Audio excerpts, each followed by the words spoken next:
पुराणों में उल्लेखित है कि शिव परिवार भारतीय गृहस्थ की भांति जीवन का आनंद लेता है। वहाँ दाम्पत्य की नोकझोंक और मीठी तकरार के साथ मनुहार भी है, तो संतानों के निश्चल प्रेम की मधुरता भी है। वास्तव में शिव परिवार अपने भक्तों को जीवन के हर पल का आनंद लेना सिखाने के लिए ही समस्त सांसारिक व्यवहार की माया रचता है, जिससे हमें कई प्रकार की सीख भी मिलती है। और आज इस वीडियो में हम जानेंगे उस कथा के विषय में जब माता पार्वती ने भगवान भोलेनाथ, भगवान विष्णु, नारद जी और कार्तिकेय जी को श्राप दिया। तो अंत तक वीडियो में बने रहें और हमारे साथ बोलें हर हर महादेव। बहुत कम लोगों को ये पता होगा कि चौसर का निर्माण भी भगवान शिव ने ही किया था। एक दिन महादेव ने देवी पार्वती से कहा कि आज मैंने एक नए खेल का निर्माण किया है। उनके अनुरोध पर दोनों चौसर का खेल खेलने लगे। चूंकि चौसर का निर्माण महादेव ने किया था तो वे जीतते रहे। अंत में माता पार्वती ने कहा कि ये उचित नहीं है, अगर ये खेल है तो उसके नियम भी होने चाहिए। उनके ऐसा कहने पर महादेव ने चौसर के नियम बनाए और एक बार पुनः चौसर का खेल आरंभ हो गया।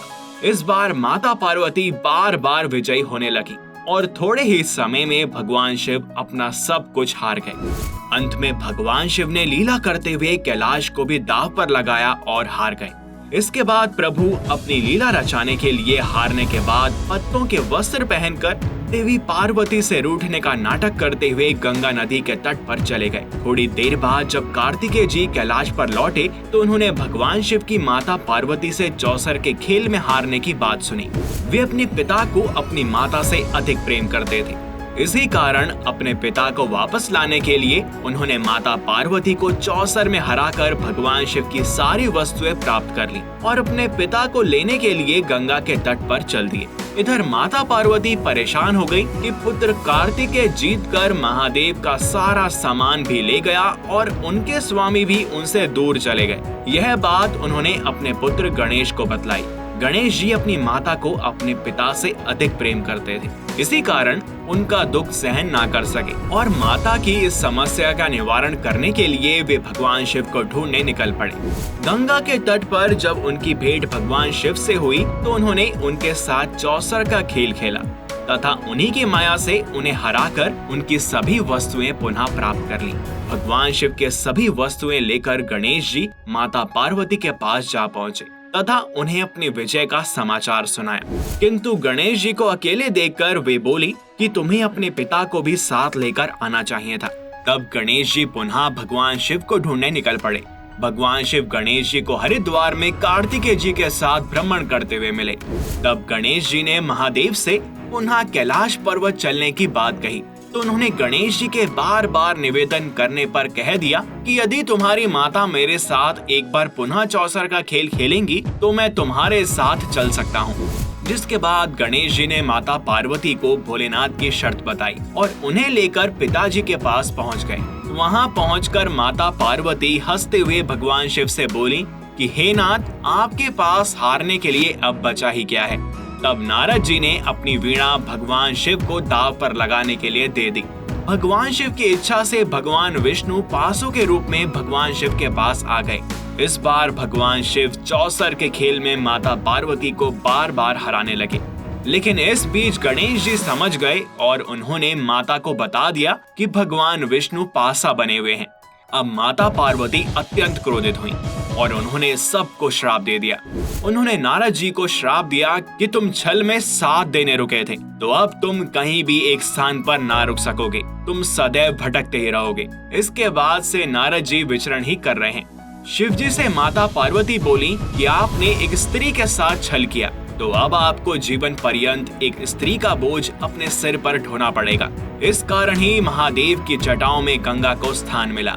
विष्णु जी से माता पार्वती ने कहा कि आप पति पत्नी का मेल कराने के बजाय उन्हें दूर कर रहे थे, तो अब आप मानव रूप लेंगे और रावण आपकी पत्नी का हरण करेगा। आप अपनी पत्नी का वियोग सहेंगे। श्री हरि विष्णु के राम अवतार की कथा तो सब जानते ही हैं। वहीं कार्तिकेय भी माता के क्रोध से बच ना सके। माता पार्वती ने कहा कि संतान होकर भी तुमने माता पिता के बीच झगड़ा बढ़ाने का बचपना किया, तो अब तुम आजन्म बाल रूप में रहोगे।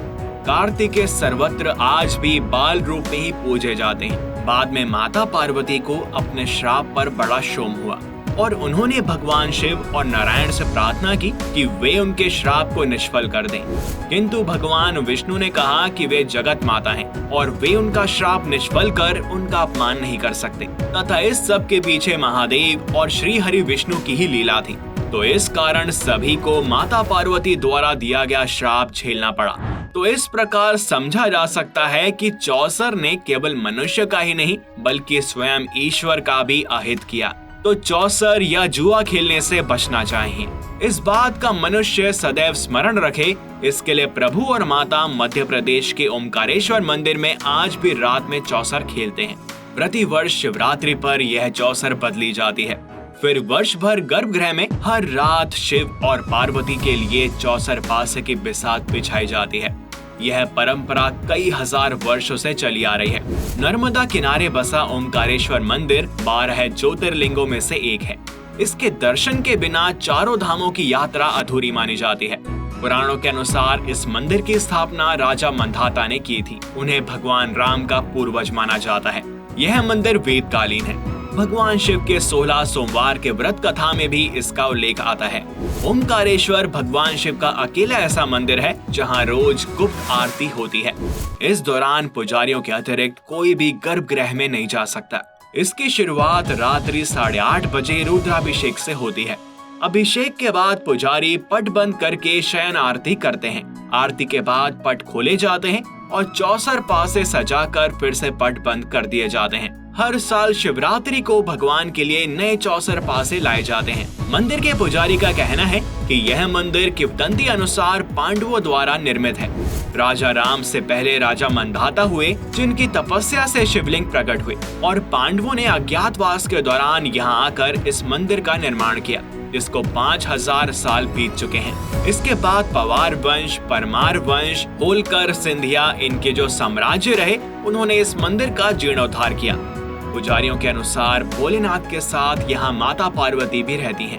रहस्य की बात ये है कि रात के समय गर्भगृह में कोई परिंदा भी पर नहीं मार सकता, लेकिन जब सुबह देखते हैं तो वहाँ पासे उल्टे मिलते हैं। इसके बारे में आज तक कोई नहीं जान पाया है। तो एक बार पुनः बोलें, हर हर महादेव। इस वीडियो में केवल इतना ही। आपको ये कथा और इस मंदिर के विषय में जानकर कैसा लगा हमें कमेंट करके अवश्य बताएं। साथ ही ये भी बताएं कि आपने कथा से क्या सीखा। बाकी वीडियो पसंद आई हो तो इसको लाइक करें और अन्य भक्तों के साथ इसे शेयर करें। हम मिलते हैं आपसे अगली वीडियो में और भी रोचक विषयों के साथ। तब तक के लिए हरिओम।